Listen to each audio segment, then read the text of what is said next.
한국은 은혜를 받으면 은혜로 갚고 배신을 당하면 망설임 없이 등을 돌리는 국가로 정평이 나 있습니다. 그런데 최근 삼성이 생산 라인을 대거 다른 나라와 한국으로 옮겼다는 소식이 베트남 언론에 전해지자 그간 한국 기업들을 마치 다 잡은 물고기처럼 취급하던 베트남 당국이 발칵 뒤집히며 연일 보도될 만큼 난리가 났습니다. 게다가 삼성뿐만 아니라 다른 한국 기업들과 서방 기업들까지 이 흐름에 동참하는 모습을 보이는 놀라운 상황인데요.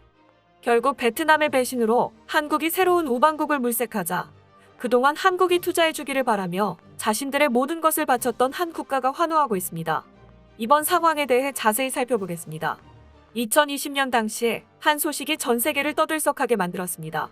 베트남 정부가 무차별 셧다운을 발표한 것인데요. 이 때문에 공장 셧다운이 전체적인 공급량 부족 현상을 가져왔고 이것이 의류뿐만 아니라 IT 산업 전 영역에 걸쳐 공급망 문제의 큰 원인이 되었습니다. 베트남의 강력한 셧다운 기간이 길어지면서 베트남에 진출했던 서방 기업들은 철수하기 시작했습니다. 실제로 캐나다의 의류업체 룰루레몬이 지난해 9월 베트남에서 철수했고 동남아시아 생산량의 절반을 베트남에서 생산했던 나이키도 현지 공장을 폐쇄했습니다. 그런데 베트남의 여론이 급변한 건 삼성전자가 철수를 시작했을 때였습니다. 당시만 해도 베트남 투자 외국 자본 가운데 삼성전자가 1위를 차지했을 정도로 기존의 삼성전자는 베트남의 전폭적인 투자를 이어나가며 역성장만 보여주는 베트남의 구원투수로 활약해왔습니다. 베트남 경제성장의 1등 공신은 삼성이라고 해도 전 세계가 고개를 끄덕일 정도였습니다. 삼성전자가 먼저 가서 입지를 다져놓으니 외국의 다른 기업들도 잇따라 베트남에 진출하기 시작하는 건 당연지사였습니다. 여기에는 국내 기업들도 가세했는데요. 신한 KEB 하나, 우리 농협 같은 국내 주요 은행 행장들이 일제히 베트남으로 향하며 현지 기업을 인수 합병하고 현지인까지 대규모로 채용했습니다. 대우건설도 베트남 대사와 투자 확대 협력 강화를 논의했고 SK는 베트남에 4천억 원이 넘는 금액을 투자했죠. 3,000개가 넘는 우리 기업이 베트남에 투자를 아끼지 않았습니다. 그런데 이처럼 성공가도를 달리고 있던 베트남은 갑자기 은혜를 원수로 갚았습니다. 자신들의 경제가 급속도로 개선되자 자신들이 굉장해서 국가가 발전했다는 망상에 빠져서 일본과 손을 잡는 행보를 보여 한국에게 대실망을 안겨준 것이죠.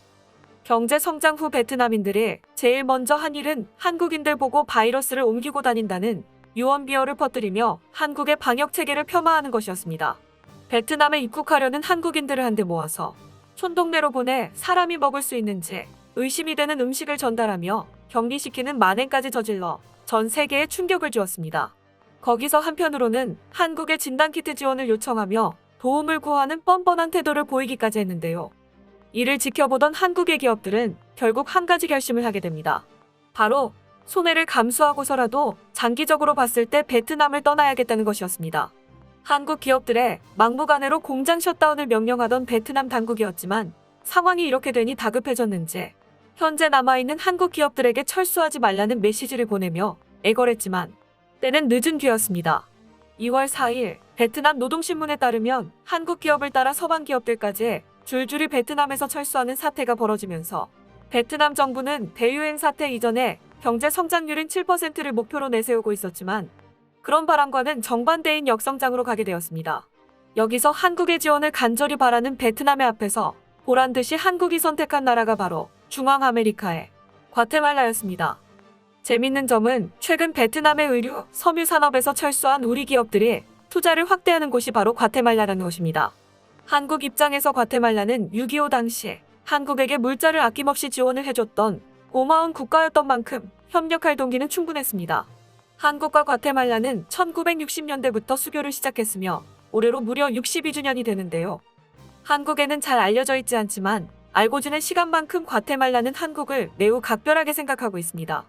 실제로 2020년부터 과테말라의 초등학생들은 학교에서 흥부놀보와 별주부전 단군 신화 등과 같은 한국의 이야기를 배우고 있고 중학생들은 한국의 개요와 한글 한복, 한식, 한국 경제발전 등에 대한 내용 등 한국의 전통과 경제 흐름에 대해 공부하는 놀라운 모습을 보여주고 있습니다. 과테말라 교육부는 한국에 대해 배우며 학생들이 효화 후에 권선 징악 등의 가치를 배울 수 있다 라며 다른 국가에 비해 한국이 압도적으로 많이 교과서에 나오는 이유를 설명했습니다. 게다가 과테말라 공항에 병기된 언어는 총 3가지인데 첫 번째는 국가 공용어인 스페인어, 두 번째는 영어, 마지막은 한국어일 정도로 그들은 한국에 대한 호감도가 높은데요. 과테말라는 기다려왔던 한국의 투자를 두 팔 벌려 환영하며 베트남을 거점으로 둔 많은 한국 기업들의 투자를 유치하기 위해 적극적으로 앞장서고 있다는 소식이 전 세계에 전해졌습니다. 그리고 이 소식을 접한 베트남은 크게 당황하고 있습니다.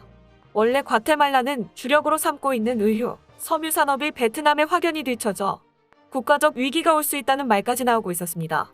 그런데 최근 베트남의 만행을 두 눈으로 본 국가들이 한국을 따라 하나둘 베트남과의 거래를 기피하고 대신 과테말라로 수입선을 전환하며 주문이 폭주하는 기적이 일어난 것인데요. 심지어 과테말라의 생산력이 매우 높아 베트남에서는 5개 만들 것을 과테말라에서는 10개 이상을 만들 정도였기에 그 인기는 더욱 높아졌습니다. 그도 그럴 게 과테말라의 의류, 섬유 산업은 한국 기업들이 모두 주도하고 있었는데요. 결국 과테말라는 한국과의 협력 강화로 엄청난 발전을 이루어내고 있다고 볼 수 있습니다. 애초에 무려 30년 동안 내전이 일어나면서 극심한 빈곤에 처해 있던 과테말라는 1991년부터 진행한 한국의 무상원조 덕분에 중남미에서는 유일하게 연간 3% 이상의 경제 성장률을 보여오기도 했죠. 과테말라는 기후변화로 2100년까지 일부 지역에서 옥수수와 같은 작물 생산량이 39% 감소하고 국민 1인당 사용 가능한 수자원은 절반으로 줄어들 것으로 추산되고 있었는데요. 대형 지진에 화산재 분출까지 자주 일어나며 환경 파괴가 심각했습니다. 그들의 위기에 한국은 발벗고 나섰습니다. 한국은 2021년부터 약 80억 원을 들여 과테말라 생태계 복원에 나서고 있으며 2023년까지 1만 헥타르 규모의 산림을 복구할 계획에 들어갔는데요. 최근에는 여의도의 15배나 되는 면적의 산림을 복원해주기도 했습니다. 한국은 과테말라의 치안 문제까지 해결해주려 나섰습니다. 2019년부터 수도 과테말라시티에 경찰교육센터를 지어서 한국 경찰이 보유한 다양한 경험과 IT 기술을 지원해왔습니다. 그 결과 빈번한 민생범죄로 골머리를 앓던 과테말라는 과학수사 기법을 도입하는 등 경찰력이 대폭 강화돼 범인 검거뿐만 아니라 치안 안정에 자신감을 갖게 되었습니다. 이는 치안 한류라고도 불리며 한국의 교육이 차츰 중미로 확산되는 선한 영향력까지 뻗치게 되었죠. 과테말라의 고질적인 문제가 하나둘 해결되는 모습을 본 베트남인들은 경악을 금치 못했습니다. 삼성이 자신들을 필요로 하고 있기 때문에 언제까지나 베트남에 머물며 경제 발전에 이바지할 줄 알았던 것입니다. 베트남도 한국이 가장 어려울 때 일본에게 붙는 파렴치한 짓을 저지르며 여태까지 자신들에게 도움을 줬던 한국이 자신들 없이는 안 될 것이라는 생각을 해왔습니다. 제대로 헛다리를 짚은 것입니다. 다른 한국 기업들도 베트남을 떠날 준비에 여념이 없었습니다. 효성도 베트남에 만들려던 차세대 섬유, 신소재 공장을 짓지 않기로 계획을 변경했고 금호타이어도 이와 마찬가지로 베트남 공장 증설 계획에 백지화에 들어갔습니다. 베트남에 진출했던 국내 대형마트들도 베트남에서 매장을 폐점하거나 사업 지분을 매각했습니다. 결국 한국이 등 돌리기 전까지만 해도 베트남은 어마어마한 성장률을 기록해왔지만 한국이 등을 돌리자마자 성장률은 바로 수직을 그리며 하락에 들어가고 말았습니다. 한국을 뛰어넘겠다고 호언장담하던 베트남은 2년 연속 역성장을 이어나가며 전문가들은 베트남은 3년 연속으로 GDP가 반토막이 날 상황이라고 입을 모으고 있습니다. 베트남은 이제야 자신들의 잘못을 깨닫고 한국 기업들을 무시하던 태도가 하루아침에 달라지는 모습을 보였는데요. 얼마 전에는 베트남 고위 관계자들까지 한국까지 날아와서 자신들이 아직도 한국 신남방정책의 핵심국인지 재확인받기까지 했습니다. 이들은 한국에 와서 베트남과 한국은 역사와 문화적으로 유사한 점이 많다. 힘을 합쳐 양국 국민의 공동이익을 확보하고 세계 평화에 기여하자. 우리는 친구다. 라며 과할 정도로 친근하게 구는 모습을 보였습니다. 유감스럽게도 베트남이 착각하고 있는 점이 있었습니다. 최상위 동맹관계인 포괄적 전략적 동맹관계를 현재 우리와 맺고 있는 나라는 전 세계에서 미국이 유일하다는 점인데요.